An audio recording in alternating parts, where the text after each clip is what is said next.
Mtazamaji wa Global TV, mimi naitwa Gabi Mtanzania. Leo kwenye kona ya mtaa tumekuja Temeke Maputo, ambapo umetokea msiba wa mama mzazi wa msanii wa Singeli wa Tanzania, Meja Kunta.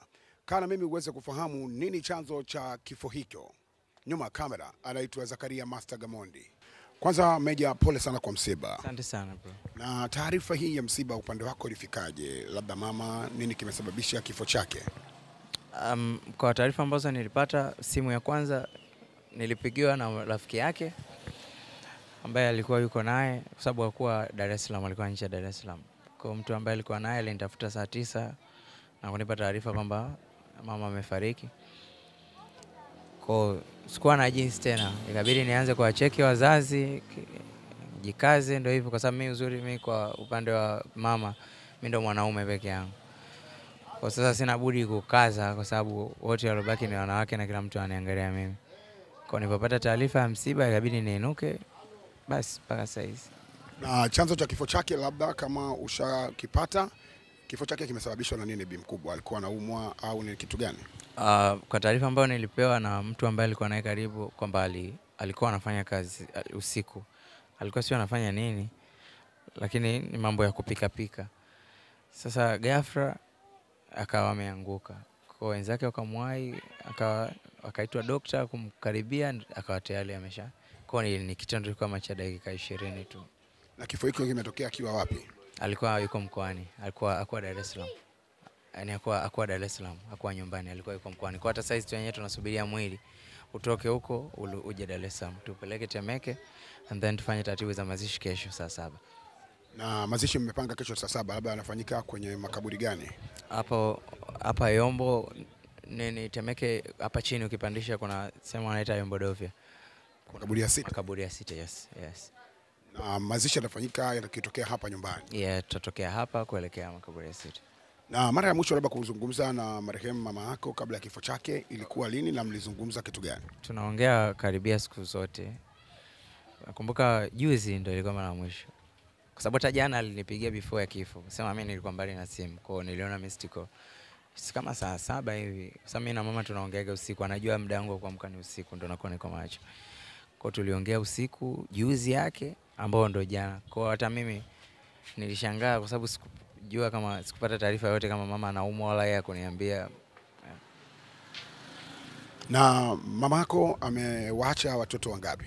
5. Nikiwepo mimi mmoja.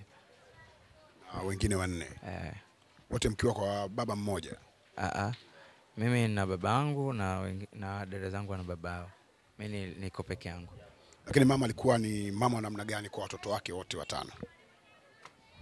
Mama, obviously mama ni mama. Mama ni mtu mzuri. Mama, yaani mama bi mkubwa ni mtu mzuri sana. Smarty. Marafiki zangu, marafiki zake. Moment ambazo nazikumbuka sana ni hata muona leo nilikuwa naona mabrothers zangu wa mtaani, sijaona nao muda mrefu. Moment ambazo wananikumbusha nazo, mimi mamangu alikuwa na tabia, mimi kipindi kile naanza kuimba. Nilikuwa napenda sana kundi sana la washikaji. Kwa hiyo nilikuwa nikifika home kama hivi, kuna bibi mkubwa ashapika chakula, anajua jungu kubwa kwamba mtoto wangu na marafiki zake lazima watakuja tu usiku kula. Kwa hiyo alikuwa anapika chakula kikubwa ili mimi nikija na marafiki zangu tule. Kwa ni moja ya vitu ambavyo navikumbuka kwa mamangu. Ni mtu poa sana. Ameshare upendo wake kwa watu wangu wote. Hata leo niko hapa lakini sijisikii vibaya. Yaani najisikia kama Mwenyezi Mungu ameshamchukua, kwa sababu bado kampani yake na utu wake, ushikaji bado nauona kwa watu wake. Na support. Yeah. Wewe ni kaka wa familia lakini pia ni star. Na inawezekana kabisa ndugu, majirani wanaamini kwamba katika wewe ndio kila kitu. Unawezaje kuwatuliza ndugu zako 4 katika kipindi hiki kigumu? Uzuri mimi sio wa kwanza, mimi ni wa 3. Kuna wa kwanza, wa pili, mimi wa 3 na ndugu zangu 2.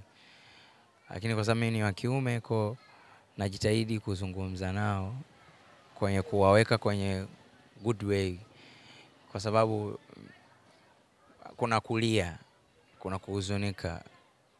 Lakini baada ya kulia unafanyaje? Unatakiwa ulie, uinuke, uende makaburini. Ulie uinuke, ujue ratiba za vyakula zinaendaje. Ulie uinuke, ujue mazishi yanaendaje, ratiba zikoje. Kwa hiyo maana sisi hatutaki kulia, tunatakiwa tufanye kazi. Tukishamstiri, hapo sasa tunaweza kulia mpaka tukapomisi. Nimeona jinsi ambavyo bi mkubwa alikuwa akakuita pale na akiwa akiongea, akitoa machozi. Najua kuna kitu alikuwa anakuambia. Yeah. Ni kitu gani ambacho alikuwa anakuambia? Hawa ni marafiki zake mamangu. Ni marafiki zake majirani, watu ambao wameishi nao vizuri. Kwa alikuwa ananiambia kwamba hivyo moment aliongea naye juzi kabla hajaondoka walikutana. Kwa alikuwa anaongelea kwamba mamako mimi nimekutana naye mara mwisho, rafiki yangu ni. Kwa ni moment nzuri ambazo marafiki zake wanazikumbuka. Yeah. Neno lako kutokana na msiba huu mzito ambao umetukumba sisi wote wana tasnia, kwa sababu wewe ni mmoja kati ya watu ambao kwenye tasnia ya muziki. Yeah. Na inaunganisha watu wengi, maana yake anapofiwa mwenzako na wewe ni sawa sawa, msiba upo kwako. Neno lako ni lipi? Mimi nashukuru Mungu. Mshukuru Mwenyezi Mungu kwa kila kitu. Kitu ambacho najaribu kukiamini sasa hivi kwenye kichwa changu ni kwamba yani kuanzia sasa hivi mimi nishakuwa tena sina mama. Kwa fresh, namshukuru Mungu. Mimi nimesoma chuo kwa kullu nafsi dhaikatul maut. Kila nafsi itaonja mauti. Leo nimemsindikiza mama yangu. Inawezekana yeye angepata bahati ya kunisindikiza mimi, kwa mimi I don't mind. Mshukuru Mungu tu kwa kila kitu. Basi nasubiria tu kumpumzisha mama yangu basi. Pole sana Maja Kunta, na tunakutakia Mungu akupe nguvu kipindi hiki kigumu ambacho unapitia, ambapo unatarajia kwenda kumhifadhi mama yako kwenye nyumba yake ya milele. Yeah, sure.